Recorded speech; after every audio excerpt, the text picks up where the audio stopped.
Hey everyone, either welcome back or welcome to my channel. And in today's video, I want to talk about fatigue, but I want to do it in a similar way that I've talked about double vision and some of the other symptoms that I've talked about more in depth already. So, before we get too far into the video, let's roll the intro. Hey everyone, welcome to my YouTube channel. My name is Ashley Stewart. So, 2018 was actually a pretty hard year for me, but it was also a pretty good year too. So, I completed my bachelor's degree in biochemistry, but at the same time, I was also diagnosed with a rare condition called idiopathic intracranial hypertension, or IIH. Some of you may also know this by its older name called pseudotumor cerebri. So, if you're curious to learn more about what it's like to live with this rare condition, then I encourage you to watch on. Don't forget to subscribe, and I upload new content every Monday and Thursday afternoon. When it comes to symptoms that are definitely more general when you're sick, fatigue is definitely one of them. So I want to explain kind of how fatigue works with me with IIH compared to kind of more generally, and I can kind of relate to this because I had fatigue first when it was more of in the general sense and how it was with an infection first and then how it is now compared to with IIH. So I guess I'm gonna try and compare the two and show you how it's a little bit different, even though they're pretty close. So I guess first the story. So in case this is your first time that you're finding one of my videos, in January of 2018, I was in my last semester of my 4th year of my biochemistry degree, which I was able to complete. That's the outline of my degree there, which you would have seen in my intro. And as I said, I was able to manage to complete that, which is quite the story. And if you guys do want a story on how I managed to complete that and all of that, I do actually have a video on that, and it is in my personal content playlist under why I chose biochemistry. I think I did what kind of explain that a little bit. But I can do a more updated video because I believe that one is a little bit old. But if you guys want a little bit more of an in-detailed video about kind of how I managed to complete a degree under the circumstances that I did, then I can for sure do that. Just let me know in the comments down below, and I'd be happy to do that for you. Back to January of 2018. So I was in, like I said, I was in my final semester of 4th year of biochemistry. So this is my final year of my biochemistry and my final semester. And I started getting really, really tired and just put it all on me, basically. I was taking a very large class load, a very large amount of information, and my classes were really spread out, and I really wasn't doing a very good job of even taking care of myself at the time.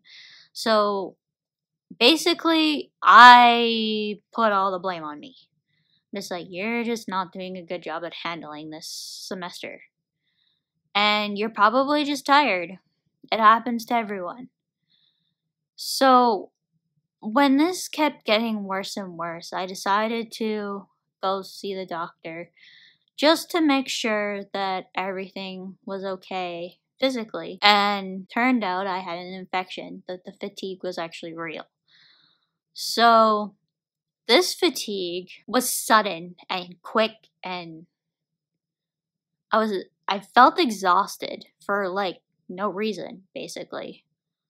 It was a really weird type of fatigue.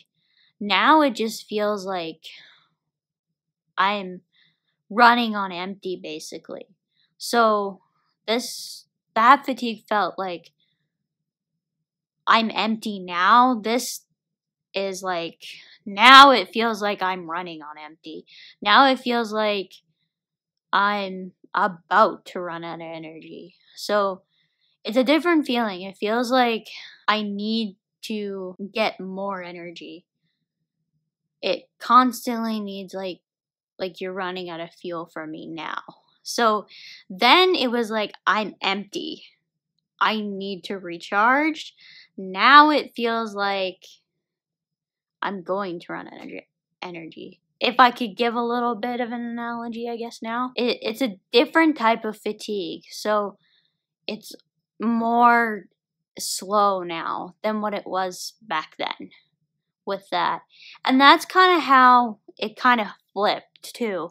I don't know when the flipping point was. I had everything kind of blended and all of that. And at some point, I just never really did get my energy back.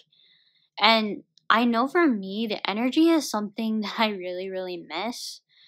And at one point, I used to have so much energy. I know I've said this probably a lot before, but it really is true. So the reason why I did the education that I did and did the degree I did was because I like being busy and I like doing what I do. So I really, really miss the keeping busy. I know when I first got out of school, I was like, oh, it is so awesome to have so much free time. I think I appreciated it for about the summer. And then September started and people were going back to school, and I realized that I'm not. And that's when I started to realize that I am missing out on something, and I miss something, and I need to do something.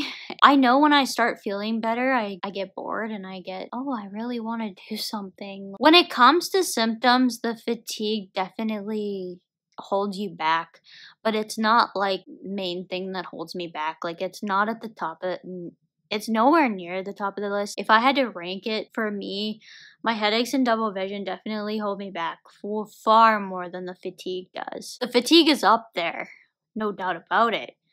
But when it comes to symptoms that keep me from being the best I can be, the headaches and double vision definitely keep me from being the best version of myself far more often than what the fatigue ever does. I mean, for sure, if you had to try and function and live out a normal routine, the fatigue definitely would be hard, especially if you had a family to take care of and housework to do and all of that. That would be incredibly difficult. It's just not up there for me, ranked as high as what the headaches and double vision are for what I consider as a main priority. But I know for some people that the fatigue is definitely a debilitating symptom. And the other symptom that would be definitely up there would be with like the general pain too that can come with the IIH as well. So everybody's different, and some people experience completely different set of symptoms. So it all depends, and some of us are completely different than others. So our experiences with this are completely different, even though it's a similar condition. It's a completely different experience, basically. But anyways, I think that's all I want to talk about for the fatigue. So again, if you have anything that you guys would like to add, feel free to drop into the comments down below. And as for now, that's it for today. Bye, everyone.